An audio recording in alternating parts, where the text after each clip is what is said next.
Will the Wizard and the Brit Basher gain access to Joe's house? I'm Roger and this is Bookshook, and in this episode I discuss the second half of April's book Treacle Walker by Alan Garner. So each month I take a book I've never read, split it in two and discuss each half on the second and last Fridays of the month. I'll do a first impressions summary alongside my thoughts and reactions and then raise any interesting ideas so far in the novel.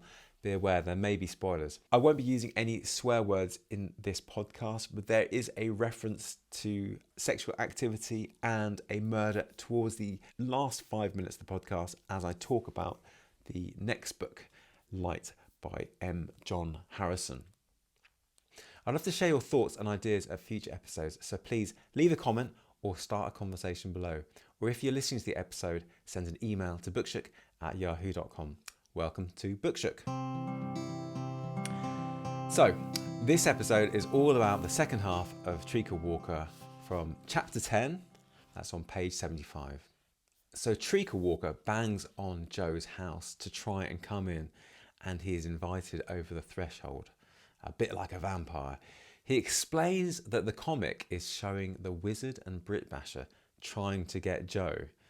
Treacle Walker says, quote, "What's out is in and what's in is out."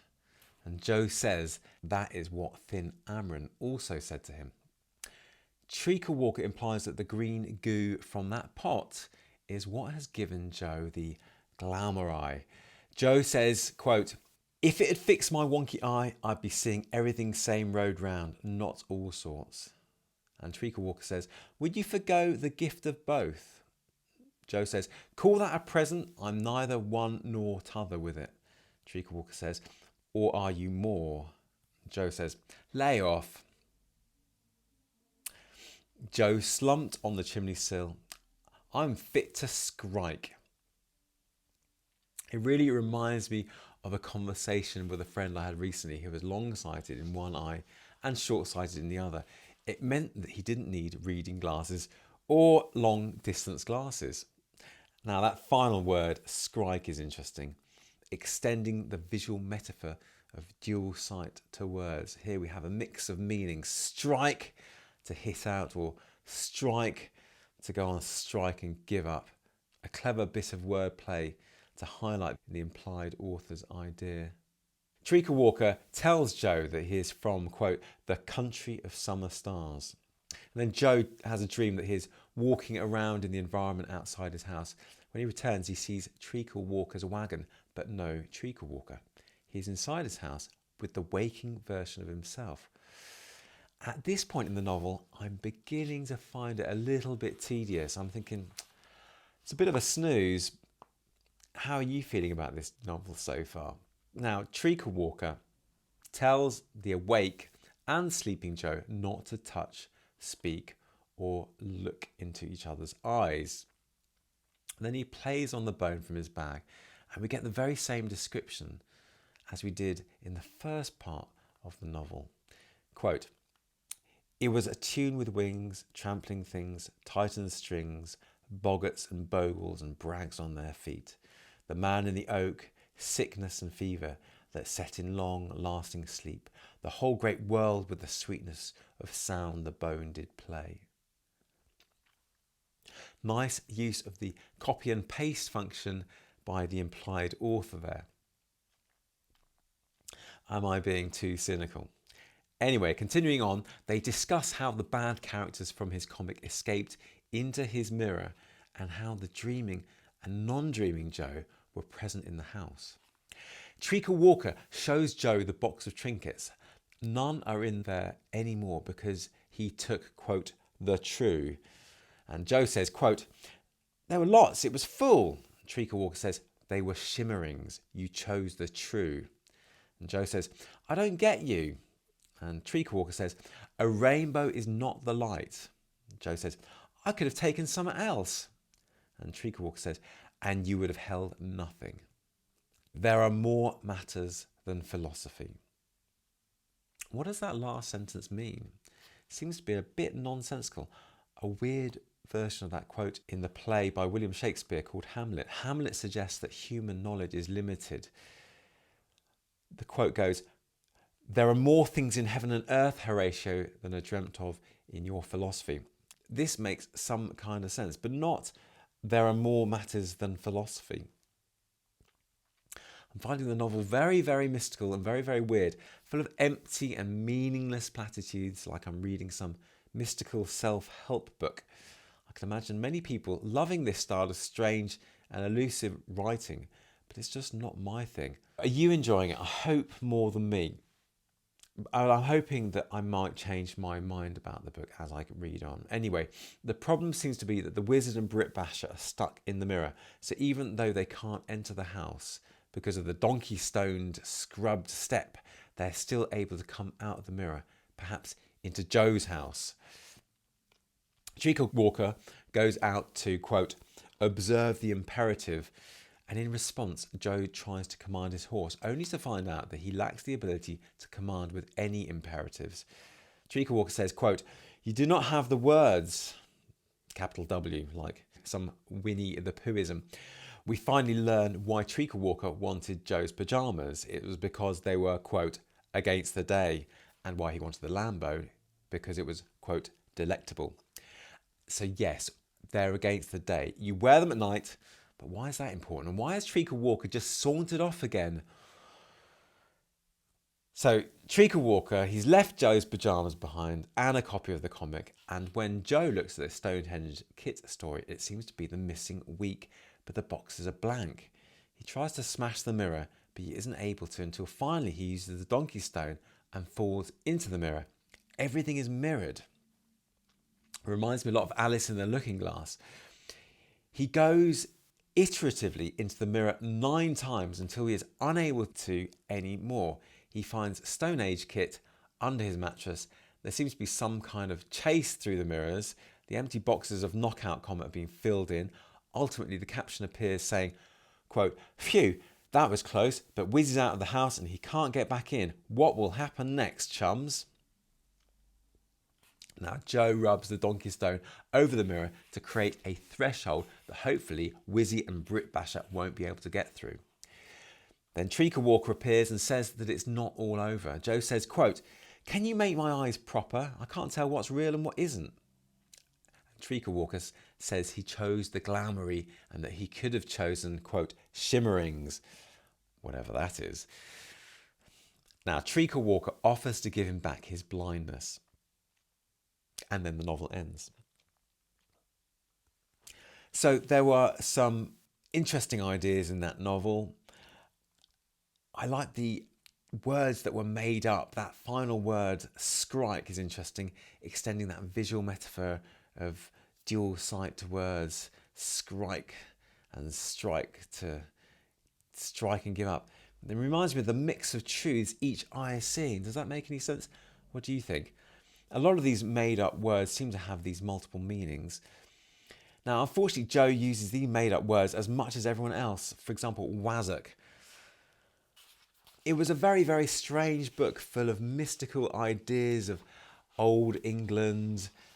And I wasn't sure whether it was a children's book or an adult's book. It seems to have that child's feel to it, of a child just trying to discover his way in the world. And we've got that crazy comic book scene that didn't really seem to make much sense. It's just a very, very, very strange book, and I can't really make sense of it.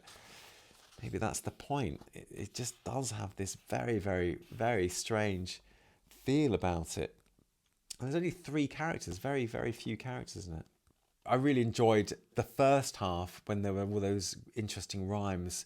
Remember, in Treacle Walker's box, there were cups, saucers, platters, jugs, big and small, coloured, plain, simple, silvered, gilded, twisted, scenes of dancing, scenes of killing, ships, oceans, seas, beasts, birds, fishes, whales, monsters, houses, castles, mansions, halls, cherubs, satyrs, nymphs, mountains, rivers, forests, lakes, fields and clouds and skies.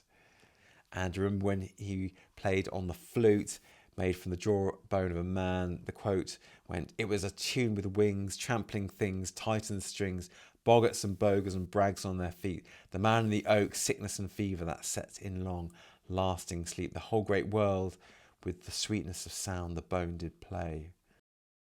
So to summarise my thoughts on the book, it was very poetic. It had an interesting idea of time, and we had these interesting characters, Thin Amron and the Treacle Walker, and also those interesting comic book characters.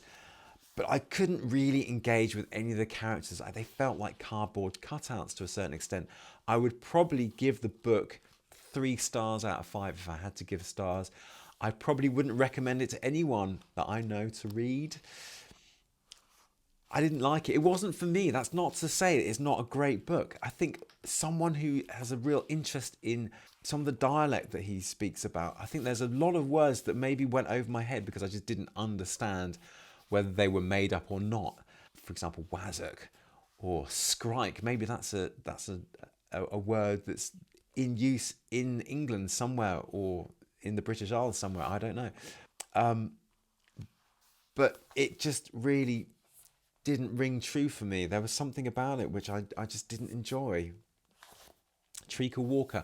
I might read it again later on in the year. It's quite a short book, to see if there's anything that I may have missed that I can get from a second reading. I would love to know your thoughts. If you thought very differently, let me know. If you thought similarly, let me know. Very interested to have a conversation about this. I did a bit of research on Alan Garner, so this is mainly taken from Wikipedia. He's an English novelist, best known for his children's fantasy novels and his retellings of traditional British folk tales. Much of his work is rooted in the landscape, history and folklore of his native county of Cheshire, northwest England, being set in the region and making use of the native Cheshire dialect. He was born in Congleton. Garner grew up around the nearby town of Alderley Edge and spent much of his youth in the wooded area known locally as the Edge, where he gained an early interest in the folklore of the region. Studying at Manchester Grammar School and then briefly at Oxford University, in 1957 he moved to the village of Blackton, where he bought and renovated a 1590 building known as Toad Hall. His first novel, The Weird Son of Brisingamen, was published in 1960, a children's fantasy novel set on the Edge. It incorporated elements of local folklore in its plot and characters. Garner wrote a sequel, The Moon of Gomrath, and a third book, Boneland. He wrote several fantasy novels, including Elidor, The Owl Service, and Redshift. Turning away from fantasy as a genre, Garner produced The Stone Book Quartet in 1979, a series of 4 short novellas detailing a day in the life of 4 generations of his family. He also published a series of British folk tales which he had rewritten in a series of books entitled Alan Garner's Fairy Tales of Gold, Alan Garner's Book of British Fairy Tales, and A Bag of Moonshine. In his subsequent novels, Stradlooper and Thursbitch, he continued writing tales revolving around Cheshire, although without the fantasy elements which had characterised his earlier work.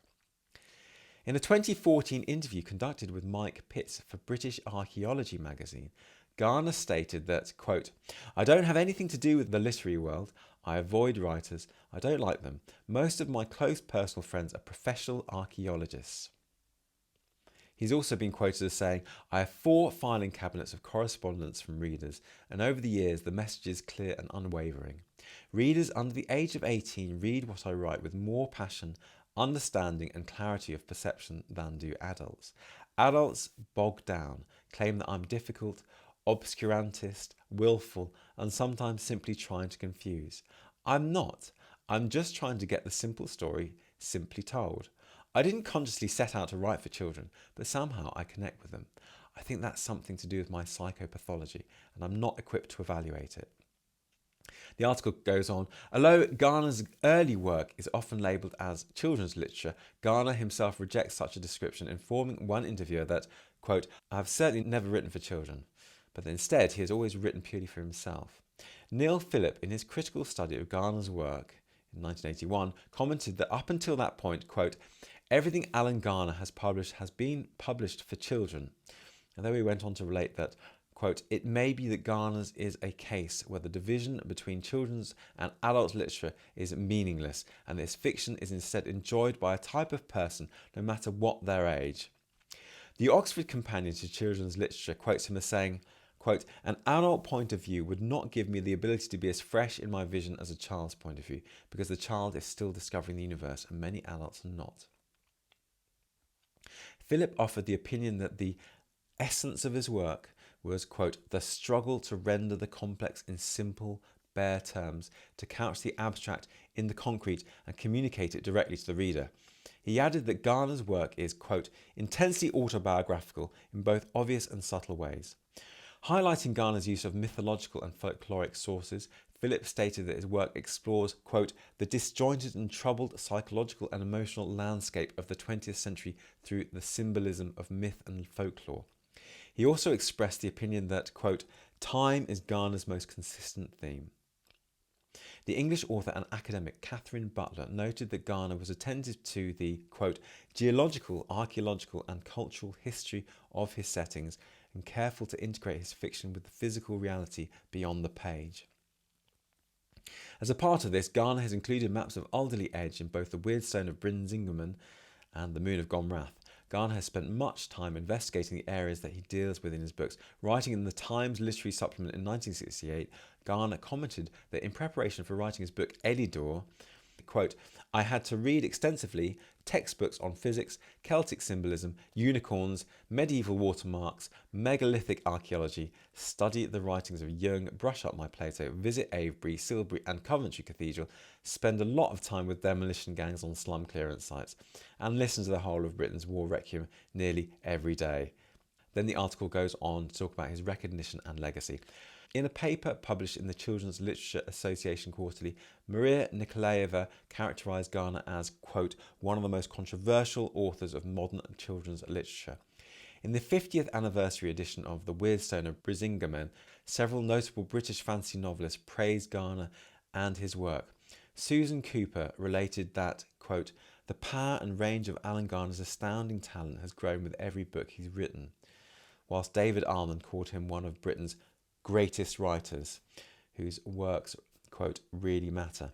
Philip Pullman, the author of his Dark Materials trilogy, went further when he remarked that, quote, Garner is indisputably the great originator, the most important British writer of fantasy since Tolkien, and in many respects better than Tolkien, because deeper and more truthful. Any country except Britain would have long ago recognised his importance and celebrated it with postage stamps and statues and street names. But that's the way with us. Our greatest prophets go unnoticed by the politicians and the owners of media empires. I salute him with the most heartfelt respect and admiration. The article goes on. Another British fantasy writer, Neil Gaiman, claimed that, quote, Garner's fiction is something special, in that it was, quote, smart and challenging, based in the here and the now, in which real English places emerged from the shadows of folklore, and in which people found themselves walking, living and battling their way through the dreams and patterns of myth. Praise also came from Nick Lake, editorial director of HarperCollins Children's Books, who proclaimed that, quote, Garner is quite simply one of the greatest and most influential writers this country has ever produced. Thank you, Wikipedia. Now, I'd like to talk a little bit about May's book, Light, by M. John Harrison. It's 320 pages. It's published in 2002. If you're reading alongside, I will be reading up to chapter 18, The Circus of Pathet Lao, on page 161. Now, I chose this book because I wanted to read some more science fiction. I was very inspired by Vagabonds. That's December's podcast, episode 45. And this book was said to be very good. Now, I know hardly anything about M. John Harrison. I'm going to read the first few pages. Chapter 1, Disillusioned by the Actual, 1999. Towards the end of things, someone asked Michael Kearney, how do you see yourself spending the first minute of the new millennium? This was their idea of an after-dinner game up in some bleak Midlands town where he had gone to give a talk. Wintry rain dashed at the windows of the private dining room and ran down them in the orange streetlight. Answers followed one another round the table with a luminous predictability, some sly, some decent, all optimistic. They would drink until they fell down, have sex, watch fireworks or the endless sunrise from a moving jet. Then someone volunteered, with the bloody children, I expect. This caused a shout of laughter and was followed immediately by, With somebody young enough to be one of my children. More laughter, general applause. Of the dozen people at the table, most of them had some idea like that. Kearney didn't think much of any of them, and he wanted them to know it. He was angry with the woman who had brought him there, and he wanted her to know that. So when it came to his turn, he said, "Driving someone else's car between two cities I don't know." He let the silence develop, then added deliberately, "It would have to be a good car." There was a scatter of laughter. "Oh dear," said someone. She smiled around the table. "How dour." Someone else changed the subject. Kearney let them go. He lit a cigarette and considered the idea, which had rather surprised him. In the moment of articulating it, or of admitting it to himself, he had recognised how corrosive it was. Not because of the loneliness, the egocentricity of the image, here in this enclave of mild academic and political self-satisfaction, but because of its puerility. The freedoms represented, the warmth and emptiness of the car, its smell of plastics and cigarettes, the sound of a radio playing softly in the night, the green glow of dials, the sense of it as an instrument of a series of instrumental decisions, aimed and made use of at every turn in the road, were as puerile as they were satisfying. They were a description of his life to that date. As they were leaving, his companion said, "Well, that wasn't very grown up." Kearney gave her his most boyish smile. "It wasn't, was it?" Her name was Clara. She was in her late 30s, red-haired, still quite young in the body, but with a face already beginning to be lined and haggard with the effort of keeping up. She had to be busy in her career. She had to be a successful single parent. She had to jog 5 miles every morning. She had to be good at sex and still need it and enjoy it and know how to say in a kind of whining murmur, "Oh, that, yes, that, oh, yes," in the night. Was she puzzled to find herself here in a red brick and terracotta Victorian hotel with a man who didn't seem to understand any of these achievements? Kearney didn't know. He looked round at the shiny off-white corridor walls, which reminded him of the junior schools of his childhood. "This is a sad dump," he said. He took her by the hand and made her run down the stairs with him, then pulled her into an empty room which contained 2 or 3 billiard tables, where he killed her as quickly as he had all the others. She looked up at him, puzzlement replacing interest in her eyes before they filmed over. He had known her for perhaps 4 months. Early on in their relationship, she had described him as a serial monogamist, and he hoped perhaps she could now see the irony of this term, if not the linguistic inflation it represented. In the street outside, shrugging, wiping one hand quickly and repeatedly across his mouth, he thought he saw a movement, a shadow on the wall, the suggestion of a movement in the orange streetlight. Rain, sleet and snow all seemed to be falling at once. In the mix he thought he saw dozens of small motes of light. Sparks, he thought, sparks in everything. Then he turned up the collar of his coat and quickly walked away, looking for the place he had parked his car. He was soon lost in the maze of roads and pedestrian moles that led to the railway station, so he took a train instead and didn't return for some days. When he did, the car was still there, a red Lancia Integral he'd rather enjoyed owning. Wow, what an interesting opening. So this Kearney guy giving some kind of talk, and then, as if out of nowhere, he kills his companion. And it happens just in the middle of the paragraph. He took her by the hand, made her run down the stairs with him, then pulled her into an empty room which contained 2 or 3 billiard tables, where he killed her as quickly as he had all the others. She looked at all the others. So he's a serial killer, not necessarily a serial monogamist. I'm very interested in learning more about this Kearney chap and what is motivating to do all these killings. Thanks very much to M. John Harrison, and also to Alan Garner, and for you for listening to this podcast. If you have any questions or comments, I'd love to hear them. So leave a comment below, or if you're listening to the episode, send an email to bookshook@yahoo.com. And if you want to recommend a future book to read together, do let me know. Also, if you enjoyed this, please give it a thumbs up and subscribe, or give it 5 stars in your episode app. Thank you. I look forward to reading the first half of Light by M. John Harrison, 320 pages, at the next episode of Bookshook. That's going to be the 5th of May, the second Friday of May the 5th. See you then.